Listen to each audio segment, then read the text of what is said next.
And Ten Hag was fairly brief in his reaction when asked about Rashford yesterday.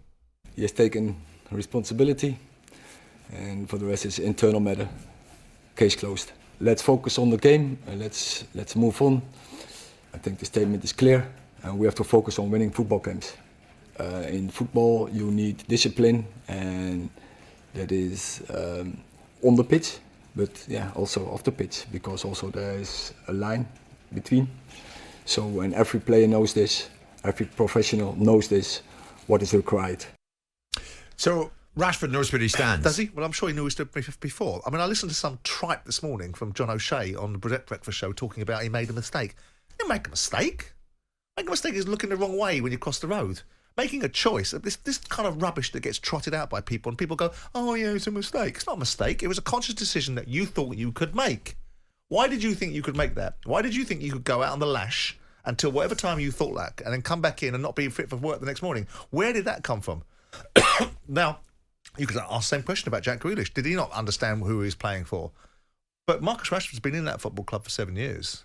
He knows what that football club expects or should expect from his players. Yeah. And he knows that at this stage in his career, as a senior player, he's a senior player. He's 26 years of age. He's one of the senior players. Of course. There's a code of conduct. So where is the disconnect between what Ten Hag utters and what the players do? And this argument that Fergie did this and Fergie did that, this wasn't 3 strikes and you're out with Ferguson. It was gone. You did that, gone. You did that, you got sold. You did that, you didn't get played.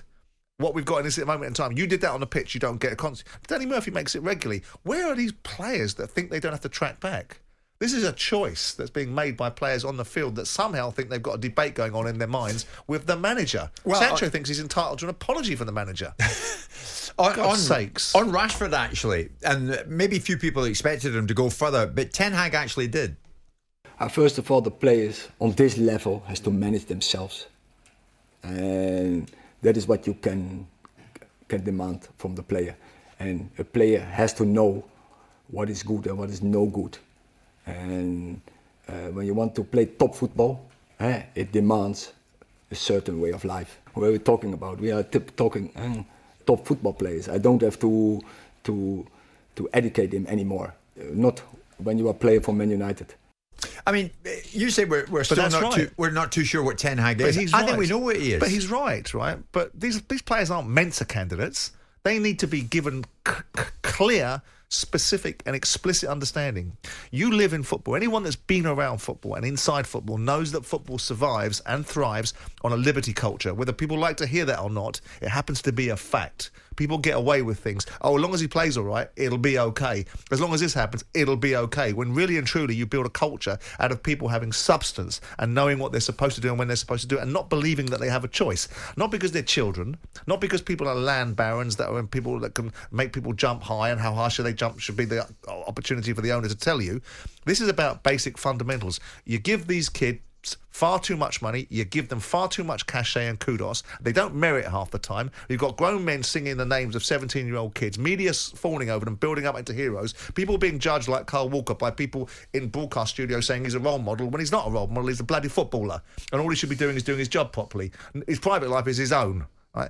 But the point is that all of these people get built up into a scenario, and the people like Ten Hag, they have the industry parlance. They're the football operators. So their message, dealing with these guys, dealing with these kids, these young men that are getting this 300 or 400 grand a week, they've got the industry language to be able to communicate with them. If these players think after 18 months that something like this is acceptable, and something like this that they can, it's an internal matter, we've dealt with it. Fine, you've dealt with it. And it shouldn't be. It's not a hanging offence. But it's indicative of it. And if after 18 months people still think they can do the same thing, it was 6 months ago we were talking about this kid being in China Whites on his birthday after the fact that Man United have just got spanked by Man City at Old Trafford. But I don't think there's much more than Ten Hag can say. I don't have to educate them anymore. When you're playing for Manchester United, they should know. Rashford should know. But they don't. He should know. But they don't know. Clearly they don't know, because there wouldn't be this issue. So if they don't know, you make them know. And I know it sounds very simplistic. I know it's that age-old Untouchables thing, isn't it? Where Sean Connery's asking Kevin Costner's character, what are you prepared to do to get Capone? What are you prepared to do to make these players understand their responsibility? And the answer would be whatever it takes. And clearly after 18 months there's still a debate in certain players' minds about what they can and can't do. How can that be? Was it cautionary actually, or was it Moneypenny? Jim White and Simon Jordan.